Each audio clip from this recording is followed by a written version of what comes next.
es una satisfacción terminar la semana conversando con un filósofo y uno que acaba de publicar con una bella carátula que representa a un personaje Paracas, ¿no? Sí. Está volando por un espacio extraño, no sabemos hacia dónde, pero es muy seductora esta carátula. Y el título también, La filosofía en el Perú en la filosofía. Se trata en realidad de la compilación de más de 50 pequeños ensayos sobre temas filosóficos y sobre temas no filosóficos abordados filosóficamente, temas que tienen que ver con la realidad social del Perú.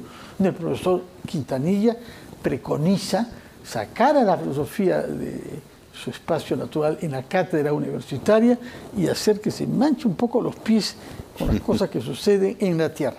Y si comprendo bien, esto tiene que ver con sus primeros pasos en la investigación filosófica, por su tesis doctoral, que ya tiene casi 30 años, y estuvo dirigida a la aplicación de criterios filosóficos y ciencias neurocognitivas a la comprensión del otro. Exactamente. Y ese sigue siendo un problema gravísimo en el Perú. Por supuesto. ¿Cómo le nació la idea de publicar este libro y de hacerlo además en la Facultad de Letras y Ciencias Humanas, Fondo Editorial de la San Marcos? Bueno, muchas gracias por la invitación en primer lugar.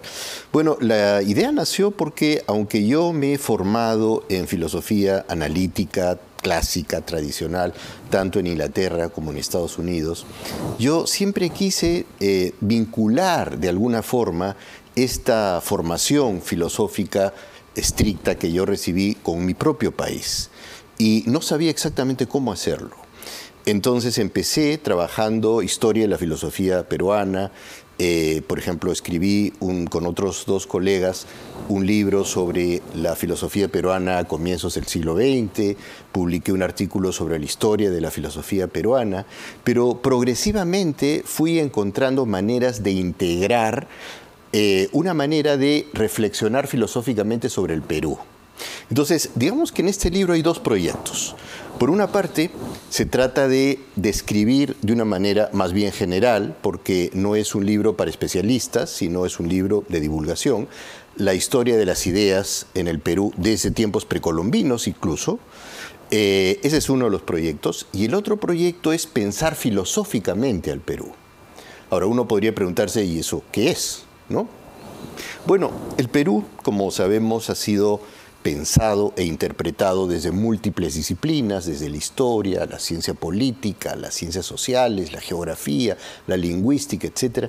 Pero lo propio de la filosofía es probablemente tener esta visión abarcadora, interdisciplinaria, y además utilizar categorías propiamente filosóficas. Por ejemplo, el concepto de el origen del Estado, el concepto de contrato social, la idea de si se puede aplicar conceptos darwinianos para explicar la evolución y el desarrollo de productos culturales. Entonces, ese tipo de preguntas que uno normalmente no encontraría en un tratado de historia del Perú, o de sociología peruana, o de política peruana, es lo que me ha interesado desarrollar en este libro. Ahora, hay ciertos temas que son estrictamente filosóficos y que sin embargo tienen una relevancia mayor en la vida pública del Perú, la vida política en particular, y usted aborda uno de ellos bajo la perspectiva de la denuncia de la charlatanería, comentando un libro de un filósofo norteamericano, Hans Frankfurt, que usa un concepto mucho más soez, como se usa en los Estados Unidos, bullshit, que no me pida que yo traduzca, pero es soez, pero es de uso sumamente generalizado. Cuando uno siente que alguien está tratando de decir tonterías sobre cosas que no conoce bien, y lamentablemente es un tipo de discurso que oímos con mucha frecuencia. Ahora, charlatanería, y es algo que denunció Sócrates hace 2500 años. ¿Cuál es el aporte de Frankfurt? ¿Por qué se ha interesado usted en ese tema? Bueno, porque en realidad charlatanería y posverdad van de la mano, ¿no es cierto? Y la tesis central de Frankfurt es que al charlatán no le interesa la verdad.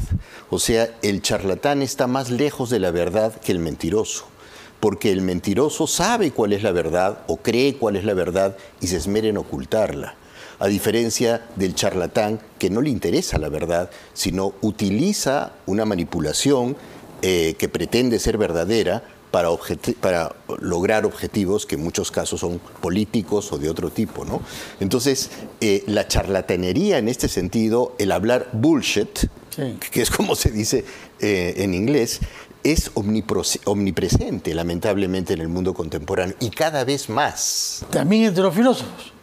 También entre los filósofos, también entre los filósofos. Bueno, entre los políticos es lo que más se habla. Sí. Ahora, otro tema que casi contrasta con el de la charlatanería es el de la educación. Sí. Y usted hace remontar hasta filósofos de principios del siglo XX y fines del siglo XIX como Javier Prado, Sí. al cual rinde homenaje, en realidad recordando toda la importancia de su obra jurídica, su obra también sobre educación, y su obra para introducir el positivismo primero y luego su evolución ulterior. Así es. Muerto prematuramente mientras celebramos el centenario de la independencia, usted lo recuerda, pero cuyo nombre lleva una de las principales avenidas de nuestra ciudad, y un museo, también el Museo de Ciencias Naturales. Claro. ¿Cuál es la contribución de Javier Prado sobre la educación? Bueno, Javier Prado pertenece a la generación fundacional de la filosofía peruana, ¿no? Porque ha habido filosofía peruana de mucho valor en el virreinato, Espinosa Medrano, por ejemplo, pero en sentido estricto, la generación fundacional, es decir, la generación con la cual comienza una filosofía naturalizada en el Perú, empieza con Javier Prado, con Jorge Polar, con Mariano H. Cornejo, con Pedro Zulen. Con Pedro Zulen, un poquito posterior, sí. Mariano Iberico, ¿no? Posterior. Bueno, todos ellos.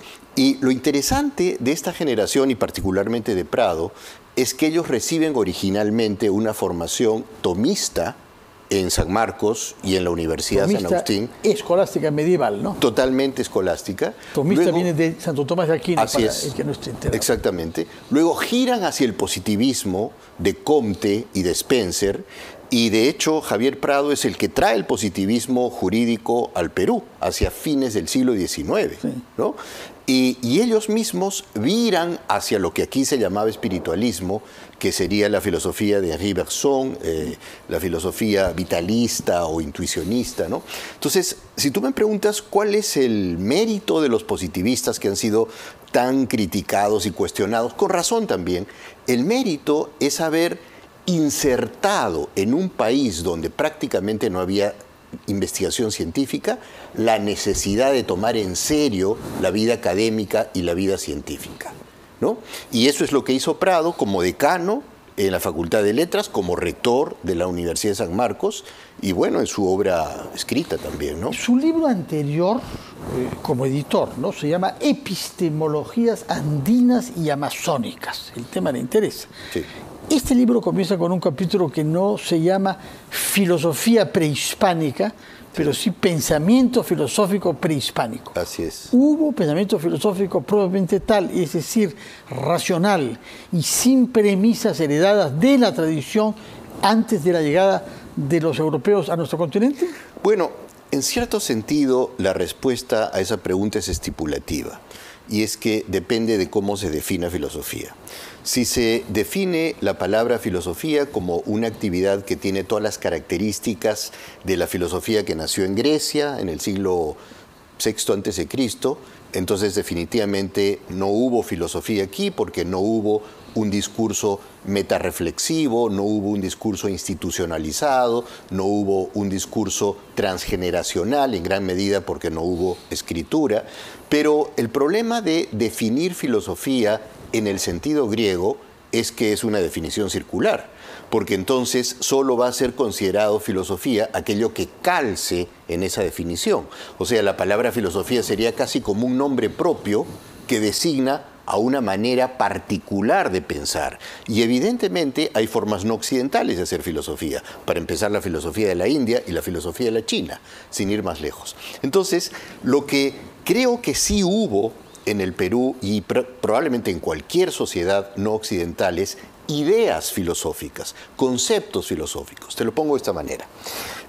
Probablemente en cualquier sociedad imaginable vamos a encontrar distinciones entre verdadero y falso, entre creencias que son confiables y creencias que no son confiables, entre realidad y apariencia, entre ficción y ser.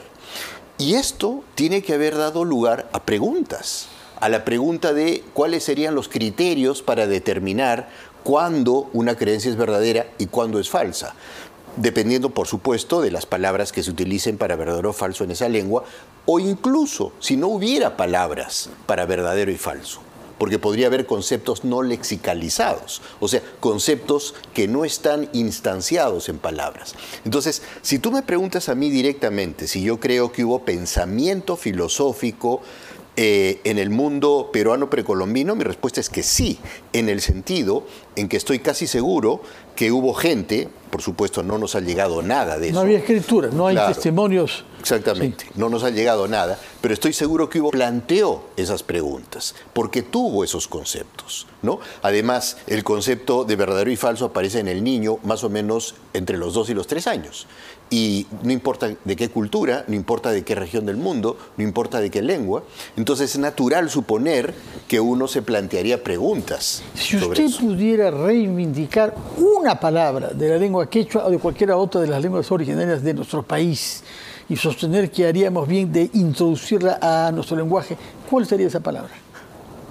Son demasiadas, pero probablemente sería la palabra yachay, que es muy conocida. Yachay significa enseñar y aprender, pero significa enseñar o aprender de una manera práctica, de una manera no teórica, no especulativa, sino totalmente pegada a la tierra, ¿no? La Yachayhuasi, De la ahí casa viene del Yachayhuasi, saber, la casa del conocimiento, la casa del Pablo Quintanilla, profesor de la Universidad Católica, pero que edita este libro en el Fondo Editorial de San Marcos. Muchas gracias por su presencia acá, felicitaciones por el libro. Quien quiera acceder a temas filosóficos vinculados con temas peruanos, es una magnífica ocasión.